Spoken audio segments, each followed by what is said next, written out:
ফরিদপুরে এবার লক্ষ্যমাত্রার চেয়েও বেশি জমিতে পাটের আবাদ করেছেন কৃষকরা। তারা জানান, গেল বছর পাটের ভালো দর পাওয়ায় লাভবান হয়েছেন তারা। তবে এই বছর উৎপাদন খরচ বেড়ে যাওয়ায় পাটের ন্যায্য মূল্য পাবেন কিনা তা নিয়ে শঙ্কায় রয়েছেন তারা। সহকর্মী খায়রুজ্জামান সোহাগের পাঠানো তথ্য ছবি নিয়ে থাকছে ডেস্ক রিপোর্ট।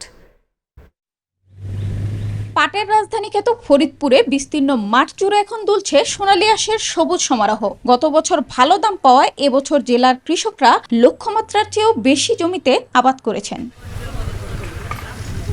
মৌসুমের শুরুতে দীর্ঘস্থায়ী খরা ও ডিজেল সংকটের কারণে সময়মতো সেচ দিতে পারেনি অনেক কৃষক। এতে পাটের স্বাভাবিক বৃদ্ধি ব্যাহত হওয়ার পাশাপাশি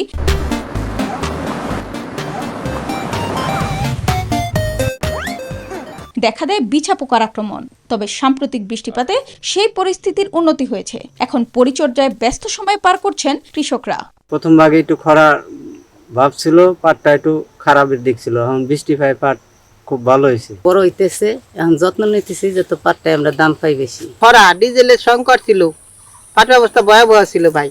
এখন একটু বৃষ্টিপাত হইতেছে, এখন পাটটা একটু ভালো দিক দেখা যেতেছে। তবে বৃষ্টির কারণে ফলনের আশা বাড়লেও কৃষকদের দুশ্চিন্তা কমেনি। উৎপাদন খরচ বৃদ্ধি পাওয়ায় ন্যায্য মূল্য পাওয়া নিয়েও শঙ্কায় কৃষক।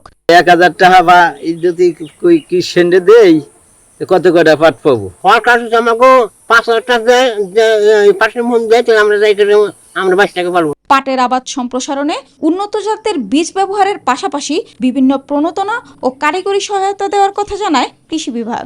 আমরা নতুন জাত, বিশেষ করে বিজিআরআই তো সফল নয়, সবুজ সোনা আমরা যেটাকে বলি, আমাদের ফরিদপুরের জন্য উপযুক্ত সেই জাতটা আমরা সম্প্রসারণ করতে পেরেছি।